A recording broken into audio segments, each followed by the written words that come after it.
Hello students, आज की class में हम पढ़ेंगे कूलम्स लॉ और उससे रिलेटेड कुछ क्वेश्चन देखेंगे। कूलम्स लॉ की बात करें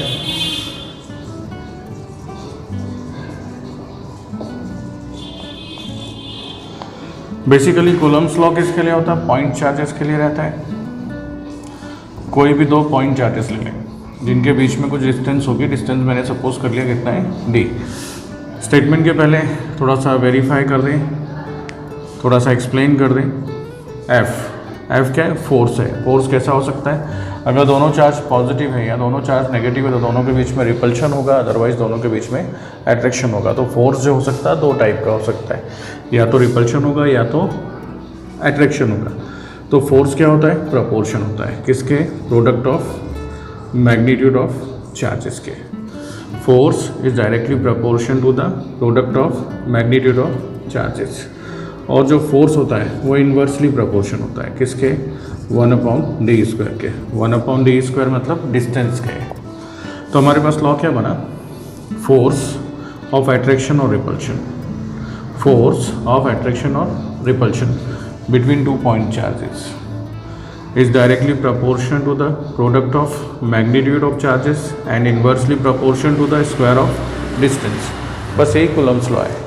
अपने 11th में लॉ ऑफ ग्रेविटेशन भी पढ़ा था, वो भी कुछ ऐसा ही था जो न्यूटन ने दिया था। ये कूलम्स लॉ है। यहाँ पर इन्वर्सली प्रपोर्शन होता है स्क्वायर के डिस्टेंस के, तो इसको इन्वर्स स्क्वायर लॉ भी बोलते हैं।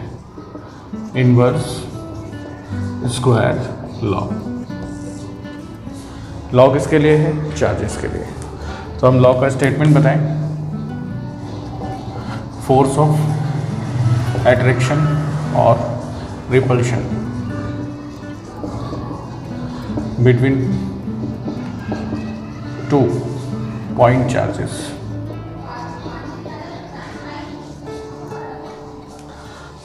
Is directly proportional to product of magnitude of charges and inversely proportional to square of distance। यही है हमारा लॉ। लॉ क्या बोलता है? देखो, first thing, law is given by Coulomb's, so we called it Coulomb's law. Inversely proportion होता है square of distance के, so we also called it inverse square law. है किसके लिए? सिर्फ पॉइंट चार्जेस के लिए। इसमें सिर्फ और सिर्फ पॉइंट चार्जेस के लिए काम होता है और किसी चार्जेस के लिए काम नहीं होता है। ठीक है ना? जो पूरा लॉ है वो पॉइंट चार्जेस के लिए काम करता है। रिपीट कर रहे हैं। फोर्स ऑफ एट्रैक्शन और repulsion between two point charges is directly proportional to the product of magnitude of charges, inversely proportional to the square of distance। अगर मैं इन दोनों को कंबाइन कर दूँ बाय 1 into, तो कॉम्बिनेशन में मिल जाएगा मेरे पास में Q1 Q2 अपॉन में d²। प्रपोर्शन का साइन हटा दें, एक कांस्टेंट लग जाएगा, कांस्टेंट है K, Q1 Q2 अपॉन में d²। जो K है वो कांस्टेंट है, डिपेंड करता है सिस्टम पर। अगर मैं बात करूं SI सिस्टम की, तो मेरे पास में जो K है इसकी वैल्यू हो जाती है 1/4 पाई एप्सिलॉन नॉट। ये वर्ड आप पहली बार पढ़ रहे हो, इसको पढ़ते हैं एप्सिलॉन नॉट। क्या पढ़ते हैं? Epsilon not. तो हमारा लॉ हो गया F इक्वल्स टू में 1/4 pi epsilon not Q1 Q2 upon में d²। SI सिस्टम था। SI सिस्टम में फोर्स की यूनिट होती है newton, so we use a unit newton. CGS की बात करें तो जो CGS सिस्टम है उसमें K की वैल्यू होती है हमारे पास में 1। तो F इक्वल्स टू में Q1 Q2 अपॉन में d²। यहाँ पर यूनिट हो जाएगा डाइन। ये था आपका लॉ। कौन सा लॉ था? Coulomb's law. किसके लिए? पॉइंट चार्जेस के लिए। आगे हम बात करें लॉ के लिमिटेशंस की कि लॉ कहाँ पर काम करता है, कहाँ पर नहीं काम करता है। तो limitation number 1, it is true only for point charges. जितने भी पॉइंट चार्जेस है सिर्फ उन पर काम करता है। It is true for charges in rest. जितने भी चार्जेस रेस्ट में रहते हैं सिर्फ उनके लिए काम करता है। It is applicable for small distance. ये सिर्फ और सिर्फ छोटे डिस्टेंसेस के लिए काम करता है। ये क्या हो गया हमारे पास में लिमिटेशंस हो गए। किसके लिए? कूलम्स लॉ के लिए। First limitation, it is applicable only for point charge. It is applicable only for charges in rest, जो चार्ज रुके हुए रहते हैं, स्टेशनरी रहते हैं। It is applicable for only small distance. अगर आपसे लॉ पूछा है तो लॉ के साथ साथ में आपको लिमिटेशंस भी बताने हैं।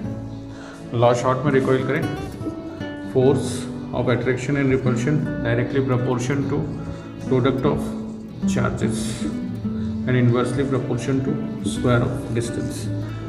प्रोपोर्शन उठाओगे, कांस्टेंट लगाना आपको पता है, अभी हमने बताया था।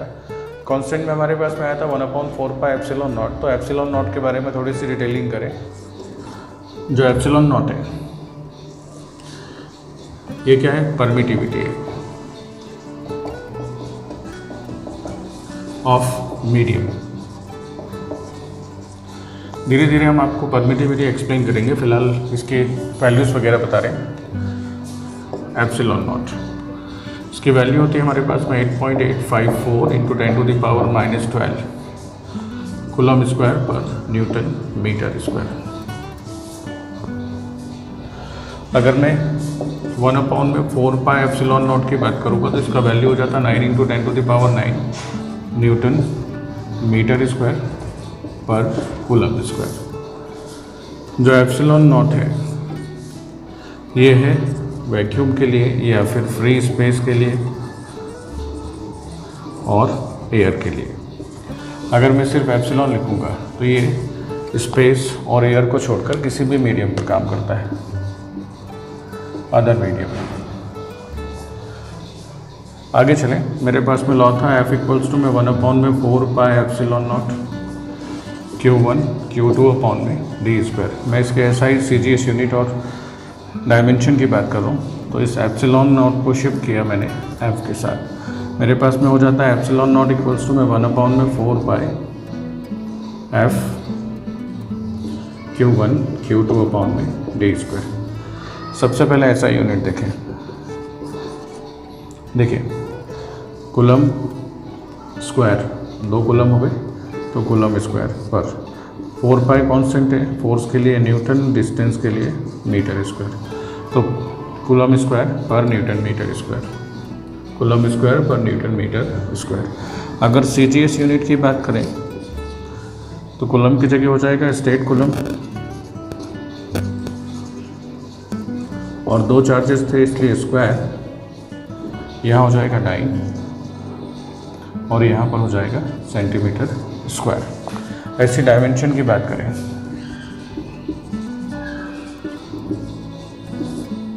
तो डायमेंशन हो जाती है हमारे पास में चार्ज की कितनी है? 80। एक और चार्ज 80। कांस्टेंट है फोर्स कितना होता है? मास इंटू एक्सीलरेशन, मास एक्सीलरेशन। डिस्टेंस है L²। सभी को अरेंज कर रहे हैं, इस m को ऊपर लेकर आ जाओ। -1 L टोटल कितने हो गए? 2 + 1 3 -3 t को ऊपर ला रहा हूँ, +2 हो जाएगा, ये +3 और ये वाला +4। a कितना है अपने पास में? 2 m-1 L³ T⁴ a²। ये डायमेंशन हो गया। क्या क्या मिला मुझे? वैल्यू होती है 8.854 × 10⁻⁻12 coulomb square per newton metre square.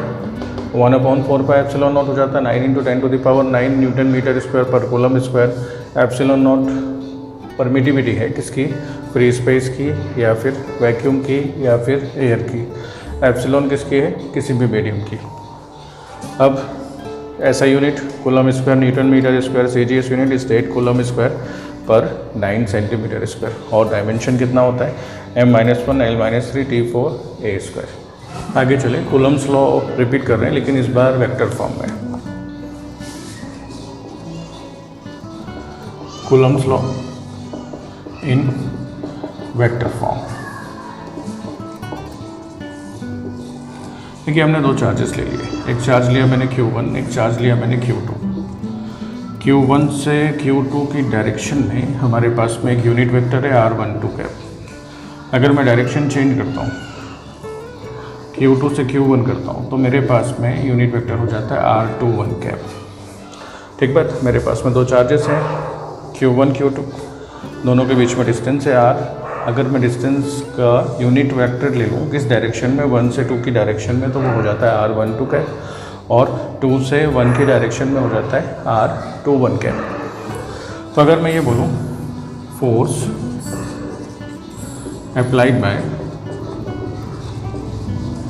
Charge Q2 on Q1, तो इसको लिखते हैं हम लोग F21 से वेक्टर के फॉर्म में।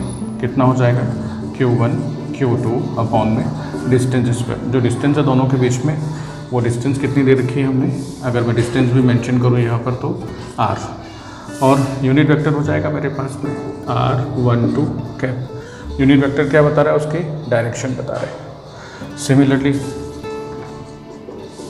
Force applied by charge Q1 on Q2, तो ये हो जाएगा F12, ये हो जाता है मेरे पास में Q1 Q2 अपॉन में r स्क्वायर, और इस बार हमारे पास में मिलेगा r21 कैप। अगर मैं बोलूँ इसको इक्वेशन 1, अगर मैं बोलूँ इसको इक्वेशन 2, तो बाय कूलम्स लॉ या न्यूटन का थर्ड लॉ, दोनों लगभग सेम है। जो F12 है वो किसके इक्वल होगा, माइनस ऑफ F21 के। इसको और आगे मॉडिफाई करें तो F12 vector plus F21 vector is equals to 0। ये हमारा है कूलम्स लॉ किस में, वेक्टर फॉर्म में। आगे बात करें significance of Coulomb's law. Significance मतलब उसकी इम्पोर्टेंस, उसका महत्व। तो पहला तो ये है, इट इज़ ओनली एक्सपेरिमेंटल। ये जो है सिर्फ और सिर्फ एक्सपेरिमेंटल लॉ है। दूसरा जो है, it is true only for point charges. ये सिर्फ और सिर्फ पॉइंट चार्जेस के लिए काम करता है। ये जो लॉ है, ये कैसा लॉ है, एक्सपेरिमेंटल लॉ है, और सिर्फ और सिर्फ पॉइंट चार्जेस के लिए काम करता है। टॉपिक आगे एक्सटेंड करें, intensity of electric field.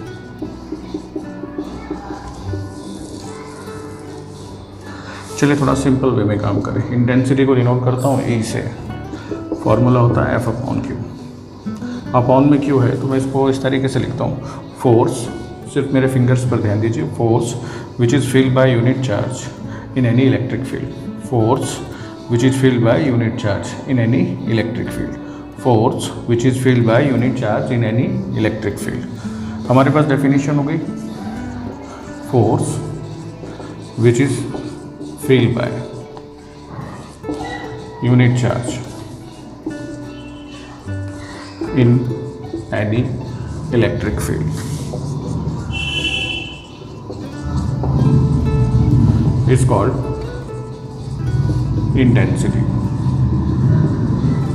of electric field। इसको हम लोग क्या बोलते हैं, intensity of electric field, denoted by E।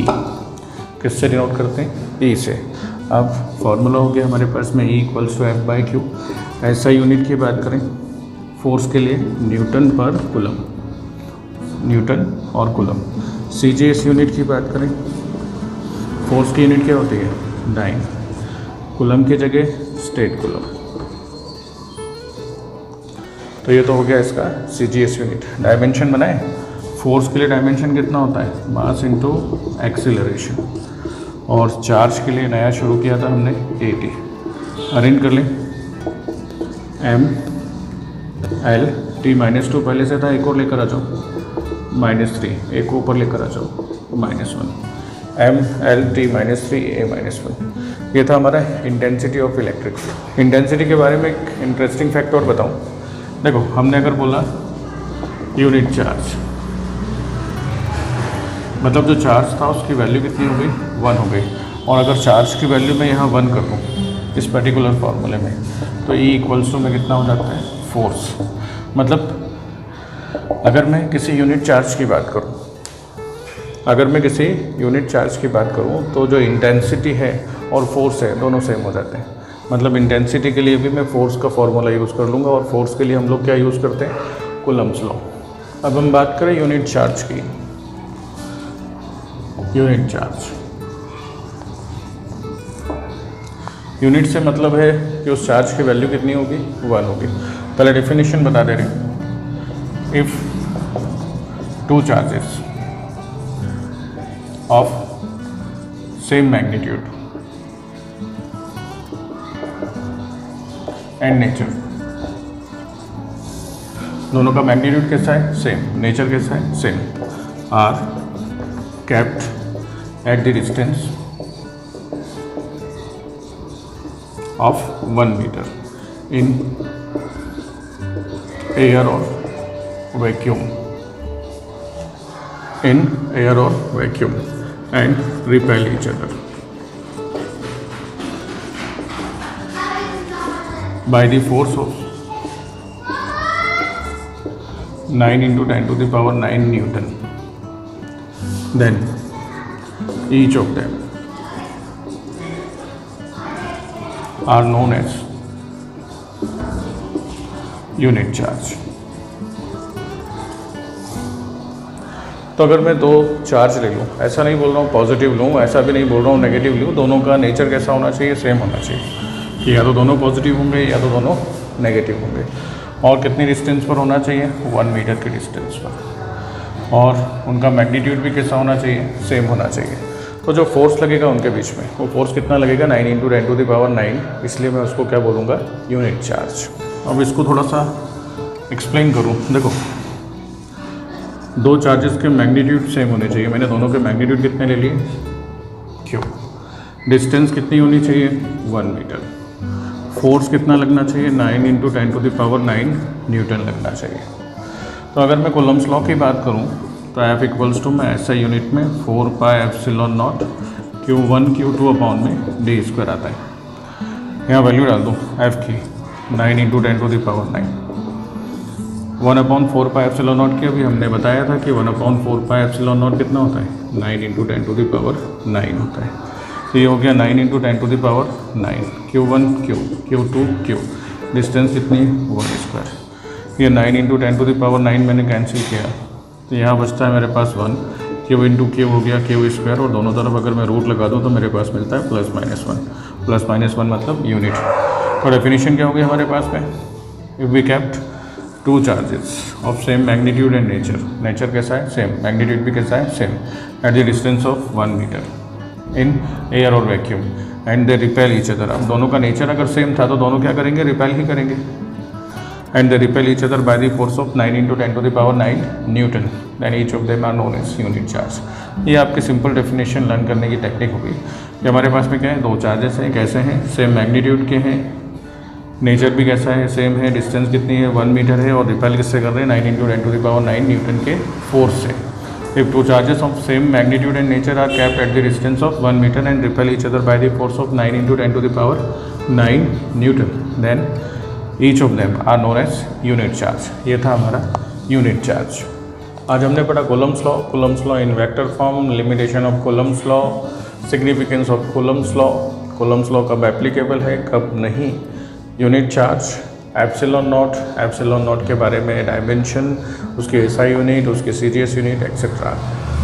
अगले टॉपिक में हम बात करेंगे इलेक्ट्रिक डायपोल की और उससे रिलेटेड कुछ नई चीज़ें इंक्लूड करेंगे। तो मिलते हैं नेक्स्ट वीडियो में, तब तक बाय।